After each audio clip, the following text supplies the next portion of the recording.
Polícia detém um suspeito nebe bako professor iha município Viqueque. Iha mos cronologia ba caso ne, suspeito nebe bako professor iha município Viqueque ne, conduz motor ho velocidade macas, no ho condição lano, no ha soro malo ho vítima iha dalang clara, la soque malo, mai besira na rua mono barai. Depois hader mai suspeito ta vítima ho katana, sorte kona det helem. Ha foi na acontecimento ne, comunidade sira ba ajuda vítima. Enquanto suspeito, Dadaune detém ele recela detenção no município Viqueque, enquanto caso nerasi que acontece haloron ronulo recensia fulanzuilo ne. E suco waitame posto atular em município Viqueque. Ok, bom dia para Marco Sira, tu update de informação balu relaciona ao vídeo balu nebe viral e a mídia social.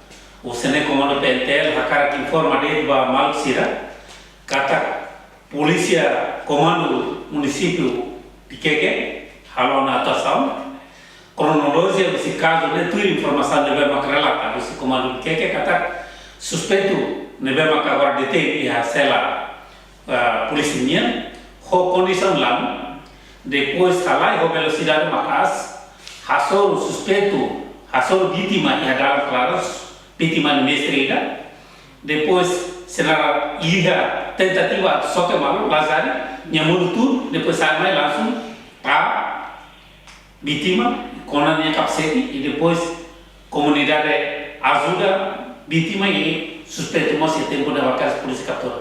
Suspeito agora da cela de detenção comando município Viqueque. Sim, e a flagrante delito está até semana. Sim, sim. De condição laboratória também tentativa homicídio nevema retama halvania konania kapsete nelenya condição legal. Portanto, iha caso ne, suspeito comete caso flagrante delito, tamba iha evidência sira hanesan katana no motor, nebe daudaune iha na PNT linha Limang. Reportagem Melania Conceição, Televisão Timor Post.